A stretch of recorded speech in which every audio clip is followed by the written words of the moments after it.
የጥላው ጦርነት ሲገፈፍ ኢራን፣ እስራኤልና አሜሪካ የዘመናችን የጂኦፖለቲካ እቶን። የመካከለኛው ምስራቅ ምድር ከጥንት ጀምሮ የደም ሽታ አይለየውም። የፖለቲካ መድረኩም ለዘመናት የብዙ አውዳሚና ልብ ሰቃይ ትዕይንቶች አስተናጋጅ ሆኖ ቆይቷል። ነገር ግን ዛሬ ከወትሮ በተለየ መልኩ ዓለምን በስጋት ያንቀጠቀጠ አንድ አሰቃቂ የጥፋት ደመና በዚሁ ምድር ላይ እያንዣበበ ይገኛል። በዚህ ግዙፍና ውስብስብ የጂኦፖለቲካ መድረክ ላይ ከሚተውኑት ዋና ዋና ተዋናዮች መካከል የኢራን የእስራኤልና የአሜሪካ የሶስትዮሽ ፍጥጫ ዋነኛውንና አስፈሪውን ስፍራ ይይዛል። ለዓመታት በስውር ከመጋረጃ ጀርባ በጥላ ስር ሲካሄድ የነበረው ይህ ጦርነት ዛሬ መጋረጃው ተገፎ የዓለምን ሰላም በሚፈታተን መልኩ ወደ ቀጥተኛና አውዳሚ ግጭት ተሸጋግሯል። ይህ የለየለት ጦርነት ግን በአንድ ጀንበር በድንገት የተፈጠረ አይደለም። ይልቁንም ለዓመታት ሲብላላ የቆየ እጅግ ውስብስብ የሆኑ የጥቅም ስሌቶችና ጥልቅ ርዕዮተ ዓለማዊ መነሻዎች ያሉት የረጅም ጊዜ ቁርሾ ውጤት ነው። ታዲያ ይህ የጥፋቱ ቋጠሮ እንዴት ተፈጠረ? መነሻ ሰበቦቹስ ምንድናቸው? አሁን ያለውን አሳሳቢ የዓለማችን ሁኔታ በጥልቀት እንመርምረው።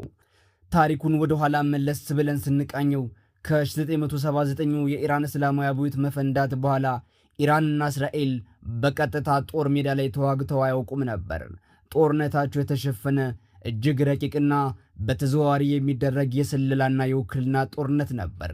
በአንድ በኩል እስራኤል የኢራንን የኒኩለር ህልም ለማጨንገፍ የረቀቁ የሳይበር ጥቃቶችን በመሰንዘር ግንባር ቀደም የኢራን የኒኩለር ሳይንቲስቶችን በመግደል እንዲሁም የኢራን የጦር መሳሪያዎች በድብቅ ወደ ሶሪያና ሊባኖስ እንዳይገቡ መንገዳቸው ላይ እያጋየችና እያወደመች ስትዋጋ ቆይታለች።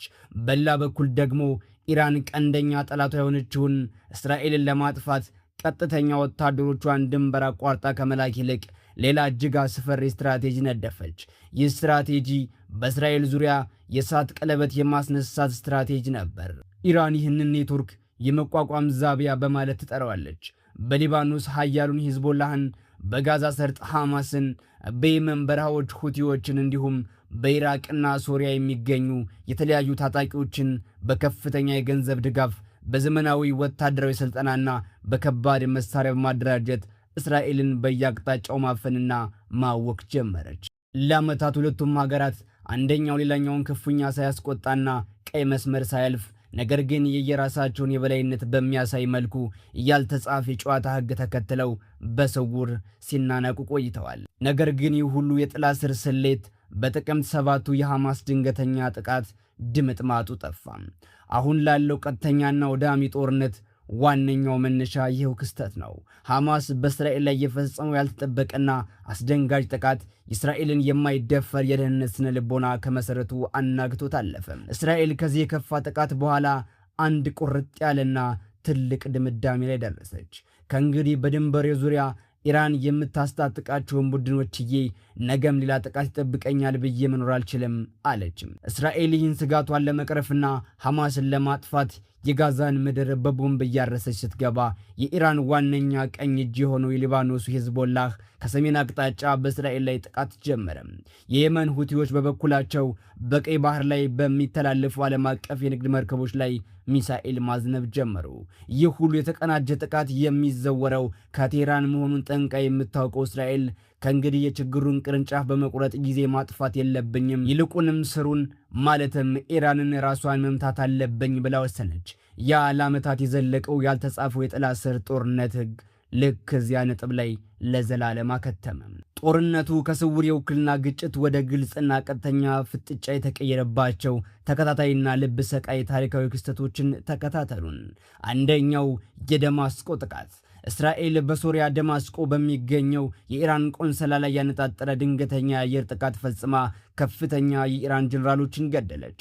ዲፕሎማቲክ ተቋምን ማጥፋት ማለት እንደ ሀገር ሉዓላዊነትን እንደ መድፈር የሚቆጠር በመሆኑ ይህ እርምጃ ለኢራን እጅግ ትልቅ የቀይ መስመር ጥሰት ነበር።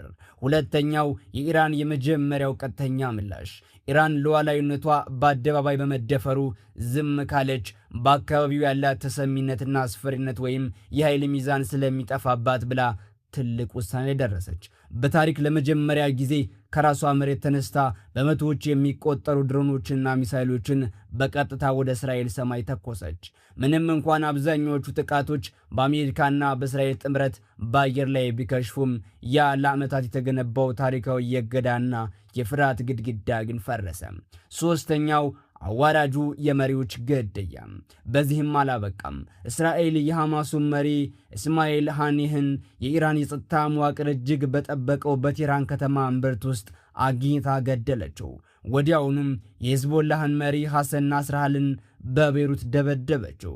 ይህ ክስተት ለኢራን የደህንነት መዋቅርና ስም እጅግ አዋራጅ ከመሆኑም በላይ ሊተካ የማይችል ከፍተኛ ኪሳራ ነበር። አራተኛው የባላስቲክ ሚሳኤል ዶፍ።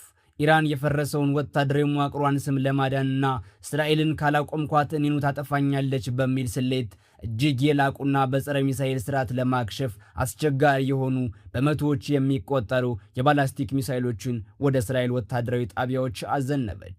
ከዚህ አስፈሪ ነጥብ በኋላ ሁለቱም ሀገራት መቻቻል ብሎ ነገር አብቅቶ ወደማይመለሱበት የእርስ በርስ ጥፋትና የበቀል አዙሪት ውስጥ በይፋ ገቡ። ይህ የምናየው ጦርነት የተራ ጥይትና የሚሳኤል ልውውጥ ብቻ አይደለም። ከጀርባው የህልውና የርዕዮተ ዓለምና የጂኦፖለቲካዊ የበላይነት ትንቅንቅን አዝሏል። የኢራን መንግስት ዋነኛ የፖለቲካ ትርክቱና የህልውናውን መሰረት ጸረ አሜሪካና ጸረ እስራኤል አቋም ነው። ኢራን በአካባቢው አሜሪካን አስወጥታ እስራኤልን አዳክማ የመካከለኛው ምስራቅ ብቸኛ ሀያል መሆን ትፈልጋለች። አሁን በዚህ ጦርነት ውስጥ እግሯን ያስገባቸው ለዓመታት የገነባቸው እንደ ሂዝቦላህና ሐማስ ያሉት የመቋቋም ዛቢያ ኔትወርኳ በእስራኤል እየወደመባት ስለሆነ ይህን ኔትወርክ ለማትረፍና የራሷንም የውስጥ የፖለቲካ ህልውና እንዳይን ለማስጠበቅ ስትል ነው። ለእስራኤል ደግሞ ኢራን ዋነኛዋ የህልውና ስጋት ናት። ኢራን የኒኩለር መሳሪያ ባለቤት ለመሆን ከጫፍ መድረሷና በእስራኤል ድንበሮች ዙሪያ ግዙፍ የሚሳኤል ክምችት ያላቸውን ቡድኖች ማስታጠቋን እስራኤል በምንም ተአምር አትቀበለውም። ስለዚህም አሁን የተፈጠረውን ቀውስ የኢራን የኒኩለርና የሚሳኤል ፕሮግራም ለአንዴና ለመጨረሻ ጊዜ በቦምብ ደብድበው ለማዳከም እንደ ታሪካዊ አጋጣሚ እየተጠቀመችበት ትገኛለች። እዚህች ጋር ነው የዓለማችን ልዕለ ኃያል ሀገር አሜሪካ ሚና የሚመጣው።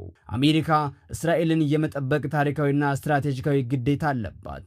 እስራኤል ጥቃት ሲዘነዘርባት አሜሪካ ግዙፍ የጦር መርከቦቿና የዘመነ የጸረ ሚሳኤል ስርዓቷን ይዛ ትከላከላለች። ነገር ግን አሜሪካ ይህ ግጭት ወደ ሰፋ ቀጠናዊ ጦርነት እንዲያደግ ፈጽሞ አትፈልግም። ምክንያቱ ደግሞ ግልጽ ነው። የዓለም የነዳጅ ማስተላለፊያ የደም ስር የሆነውን የሆርሙዝ ባህረ ሰላጤ በዚህ ምክንያት ከተዘጋ የዓለም ኢኮኖሚ በአንድ ጊዜ ይንኮታኮታል።